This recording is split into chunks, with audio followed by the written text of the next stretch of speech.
Alimaliza jambo. Jamani, showcase yetu ndo kama hii hapo mnavyoiona.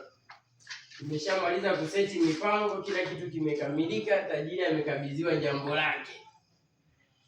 Kienda kwenye showcase hapa kuna sehemu kwa ajili ya kuweka, kuna partition hizi za shelf, unaweza ukaweka maua, unaweza ukaweka picha ya mtoto, picha ya baba mwenye familia, mwingine unaweza ukaweka wine, dompo nini, kwa ajili ya kunakshi mandhari ya sebuleni ili papendeze.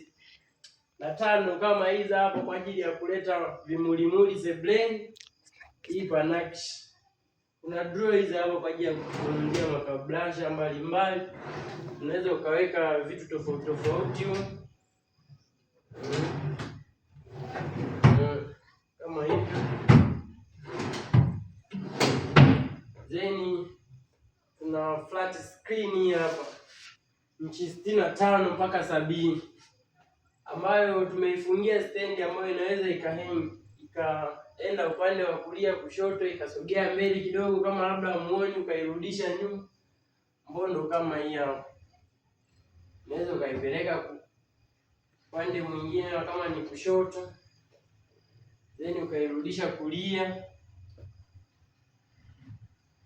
then unaweza ukairudisha kati hapo, ukairudisha nyuma kama imekuja mbele sana, au ukaifuta mbele kama uweni vizuri, ukaiinamisha au ukaipandisha, yote inakubali. Mtu anakaa kwa hapo kwenye engo yuko labda peke yake, hataki kila mtu aone kinachoendelea. Ndo kama hivi. Kwa tuirudisha ilipokuwa. Kuna taa hizi hapa kwa ajili ya kuleta nakshi kwenye TV. Then kuna hizi hapa snake wire kama hivyo. Safi kabisa. Kuna hizi hapa PVC panel. Hizi ni kwa ajili ya kuleta nakshi kwa ajili sio na wengine hawapendi ukuta uonekane sebuleni, ndio kama hivi. Tumefunga PVC panel, unaweza zinaanza hapo, tajiri yake chagua hii rangi aliyoipenda. Unaweza ukachagua rangi yako kwa designia jambo likawa kama hivi unavyoona.